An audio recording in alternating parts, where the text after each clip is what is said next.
आज जो innovation city की बात हुई है उसमें क्या अपडेट है आपका बताइए। देखिए, आज एक बहुत ही महत्वपूर्ण घोषणा हमने यहां पर की है। पिछले साल डावोस में जिस समय हम लोग आए थे, उस समय यहाँ की एआई और इनोवेशन इकोसिस्टम ये वहां उसकी थीम थी, और उसको देखने के बाद हमको ये लगा कि हमने भी एक इस प्रकार की इनोवेशन सिटी ये महाराष्ट्र में तैयार करनी चाहिए। विशेष रूप से न्यू मुंबई एयरपोर्ट के पास हमने तैयार करनी चाहिए। और उस विचार को मैंने जो टाटा सन्स के प्रमुख है मिस्टर एन चंद्रा, उनके सामने रखा था, और मैंने उनको कहा था कि आपकी इसमें मदद चाहिए। उन्होंने कहा था कि इसका जो सारा एक ब्लूप्रिंट है वो मैं तैयार करूंगा। और मुझे बहुत खुशी है कि आज बराबर एक साल के बाद हम लोगों ने इस इनोवेशन सिटी की घोषणा यहां डावोस में की है। करीब 400-450 अलग अलग देशों के जो इन्वेस्टर्स हैं उनको बुलाकर उनके सामने एक बहुत बड़ी अनाउंसमेंट ये हुई है।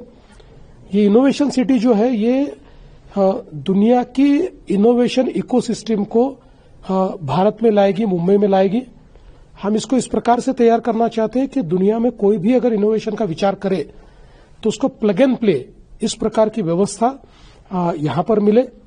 आज ये जो इनोवेशन सिटी है और उसके साथ साथ जो डेटा सेंटर वगैरह है, इसके लिए टाटा सन्स ने $11 बिलियन का कमिटमेंट आज अनाउंस किया है।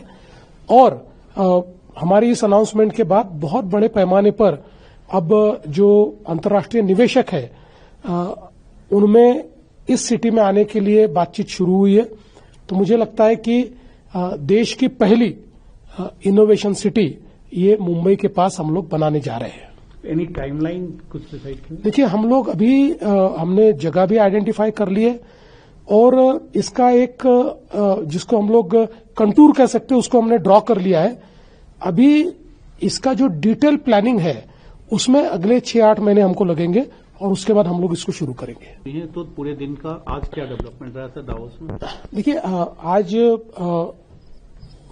मूल रूप से एक एनर्जी ट्रांजिशन पर और विशेष रूप से जो सोलर अलायंस है, इंटरनेशनल सोलर अलायंस, इसका एक सेशन हुआ।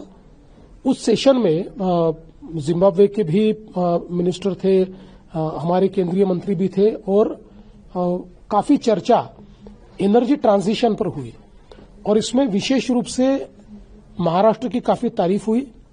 महाराष्ट्र ने जिस प्रकार से सोलराइजेशन किया है उसको आज हम लोगों ने सामने रखा। और ये जो महाराष्ट्र मॉडल है, जो एशिया का सबसे बड़ा डिस्ट्रीब्यूटेड सोलर हमने इंफ्रास्ट्रक्चर तैयार किया है। 16,000 मेगावाट जो बिजली किसानों को लगती है वो पूरी हम लोग सोलर के माध्यम से ले रहे। दूसरा, देश में जितने सोलर पंप लगे उनमें अकेले महाराष्ट्र में 60% सोलर पंप लगे। इसलिए वो भी जो प्रधानमंत्री जी की कुसुम योजना है उसमें भी महाराष्ट्र नंबर 1 पर है। और इसके साथ साथ हम लोगों ने रूफटॉप सोलर में भी 4,000 मेगावाट का काम किया है। और जिस प्रकार से रिसोर्स एडिक्वेसी प्लान हमने तैयार किया है, 2030 में महाराष्ट्र में 52% बिजली ये अपारंपरिक स्रोतों से आएगी। ये सारा जब मैंने शोकेस किया तो ये लोगों ने उसको बहुत सराहा है। और जो इंटरनेशनल सोलर अलायंस है उन्होंने इसको केस स्टडी के रूप में अन्य देशों को भी भेजने की बात की है। तो महाराष्ट्र के लिए और देश के लिए एक बहुत बड़ी गौरव की बात है। इसके साथ साथ आज मुझे ऐसा लगता है कि एक और चीज हम लोगों ने जिसकी घोषणा आज की है, ये जो हमने इनोवेशन सिटी के साथ साथ एक मुंबई के लिए सर्कुलर इकोनॉमी की घोषणा हमने की है। और सर्कुलर इकोनॉमी एक इस प्रकार की व्यवस्था है जो आज हम जानते हैं कि मुंबई में कई बार एयर क्वालिटी खराब होती है।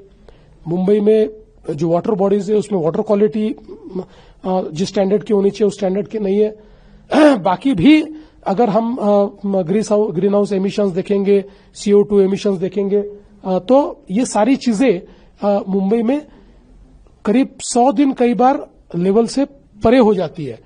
तो इन सब चीजों के लिए एक ओवरआर्चिंग सर्कुलर इकोनॉमी की कॉन्सेप्ट हमने डिसाइड की है, जिसके तहत 100% वाटर रिसाइकलिंग होगा, 100% जो हमारा सॉलिड वेस्ट है उसको हम वेल्थ में कन्वर्ट करेंगे।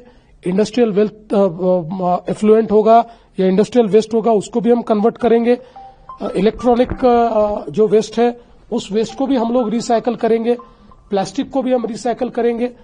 तो एक प्रकार से कंप्लीट हम लोग जिसको एक सस्टेनेबल सिटी कहते हैं उस रूप में मुंबई की एयर क्वालिटी को, वाटर क्वालिटी को और मुंबई की लिवेबिलिटी को हम लोग पूरा ट्रांसफॉर्म करने जा रहे हैं। एक चूंकि आपने एनर्जी ट्रांजिशन की बात की है तो इंडिया ने अभी शांति बिल पास किया न्यूक्लियर एनर्जी, उसको लेकर कुछ बात हुई है कि न्यूक्लियर एनर्जी में क्या हम लोग स्मॉल क्लस्टर्स में कुछ कर सकते हैं? हाँ, देखिए ये बेसिकली हमने इसमें पहल कर ली है और सबसे पहला इसमें जो काम होने वाला है वो शायद महाराष्ट्र में ही होगा, क्योंकि हमारी जो भारत सरकार की जो कंपनी है उसके साथ भी हमारा एमओयू हुआ है और रशियन कंपनी के साथ भी हमारा एमओयू हुआ है। और अब ये जो न्यूक्लियर सिविल जो यूटिलाइजेशन में जो नए बदलाव आए हैं उसके चलते जो स्मॉल मॉड्यूलर रिएक्टर जिसको हम एसएमआर कहते हैं, ये एसएमआर को हम लोग अभी तैयार करने वाले हैं, क्योंकि एसएमआर एक ऐसा जरिया है कि जो एक प्रकार से बिजली के क्षेत्र में हमको आने वाले दिनों में बहुत बड़े पैमाने पर जो हमको आवश्यकता पड़ेगी, विशेष रूप से जब डेटा सेंटर्स वगैरह आएंगे तो जो आवश्यकता पड़ेगी तो उस आवश्यकता को पूरा करेंगे। और एक तो सर्कुलर इकोनॉमी की जो आपने बात की उसमें फंडिंग को लेकर कुछ बात हुई है, फंडिंग कैसे? देखिए इसमें सर्कुलर इकोनॉमी में महानगर पालिका, प्राइवेट सेक्टर और फाइनेंशियल इंस्टीट्यूशन सब मिलकर फंडिंग करेंगे।